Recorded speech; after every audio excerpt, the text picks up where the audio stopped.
বীরত্বটা শুরু হয়নি এখনো, তবু সে কল্পনা করছে সে মার জন্য লড়াই করবে এবং মাকে উদ্ধার করবে। মাকে নিয়ে যাচ্ছে আমার তুলে, তুমি যাচ্ছ মা চলে তো একটু করে আমি যাচ্ছি লাগা ঘোয়ার পরে, তবে তোমার পাশে পাশে লাটা থেকে তোলা গুলে গুলে লাটা ঘুরে আসে। সন্ধে হলো, শুধু নামে পাঠে এলেম যেন জট ফিরবি, শুধু কলেজে পানে চাই কুলো কারে জমল তুমি জানো আপনে তাই ভয় পেত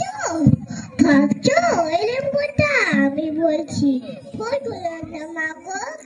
ওই দেখো রাই মরা ললিতটা তোর কাছে মাছ হয়েছে দেখে বলে গাছ নেই কোনো কানে চলে হচ্ছে গেছে গায়ে পানে। আমরা কোথায় যাচ্ছি সেটা জানে অন্ধকারে দেখা যায় না ভালো, তুমি জানো বলরাগাই দেখে লালে উঠেছে আলো এমন সময় হালে লে ওই জান্নালা আছে ডাকলে তুমি ভয় পাঁচটা ডাকলে ঠাকুর দেখতা ছলম করতে মনে বেলু কাটে কাটে মনে কাজি ছেড়ে খাপতে থলো থলো বলতে আমার দিকে আমি আছি ফুল করে না মাগো হাতে লাঠি মাথায় জাংলা চুল কালি গোটা জবার ফুল আমি বলি দাদা খবরদার একটা লাঠি তো দিয়ার এই জামাটা টুকরো করলে দেবছিলে লম্বা ছেড়ি হালে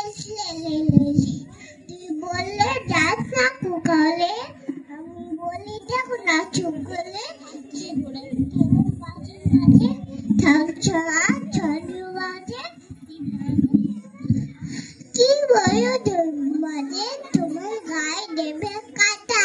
কত লোকের মাথা বলো কাটা এত লোকের জন্মে লড়াই করে ভাবছো কোথায় গেল বুঝি বলে আমি রত মেঘে ছেমে বসেছে আর গেছে থেমে তুই বলে পাখিতে